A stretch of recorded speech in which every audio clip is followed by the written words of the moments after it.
একদিকে শসা শাক বসিয়ে দিয়েছি, আর আরেকদিকে আটা কড়াইয়ে আমি তেল দিয়ে দিয়েছি।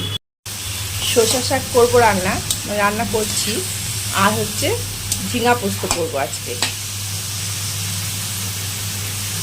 নিয়েছি, তেল গরম হয়ে গেছে, আগে আলুগুলো ভেজে নেব।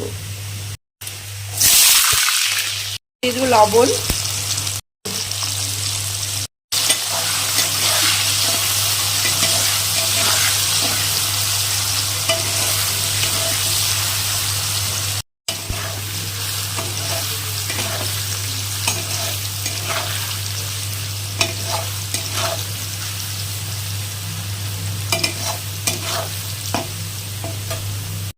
এদিকে শাক হয়ে গেছে, এখন এটাকে আমি অফ করে দেব। এদিকে আলু ভাজাও হয়ে গেছে, আলু ভাজাটাকে নামিয়ে নেব। হয়ে গেছে, শুকনো লঙ্কা দিয়ে দেবো,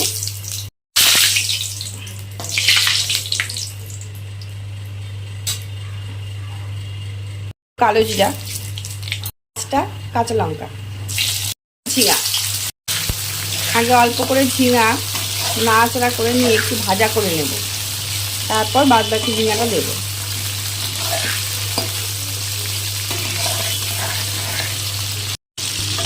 অল্প ভাজা হয়ে গেছে, এখন বাদ বাকি ঝিঙাগুলো দিয়ে দেবো এর মধ্যে। ঝিঙা দিয়ে দিয়েছি, এখন এটাকে ভালো করে আবার ভাজা করতে হবে। এখন আগে লবণ দেব না, লবণ দিলে বেশি জল বেরিয়ে যাবে। কড়াইটা চেঞ্জ করে নিলাম, কারণ ওই কড়াইটা ছোট হয়ে গেছিলো, তাই বড় কড়াইটা নিয়ে নিলাম। এটা ভাজা হতে হতে পোস্তটা আমি পেস্ট করে নিই।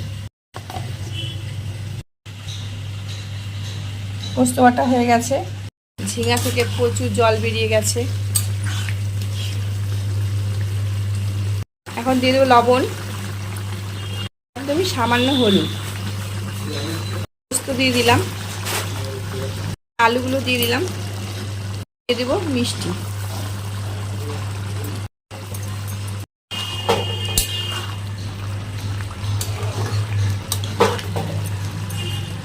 ঝিঙাটা হয়ে এসছে, আর অল্প শুকালে নামিয়ে নেব। পোস্ত রান্না করলে আমাকে একটু তেল বেশি দিয়ে রান্না করতে হয়, কারণ আমার হাজবেন্ড আবার পোস্তর তেল বেশি না হলে খেতে চায় না। শুকনো শুকনো পোস্ত ভালো লাগে না ওর। ঝিঙা পোস্ত হয়ে গেছে, গ্যাস অফ করে দিলাম।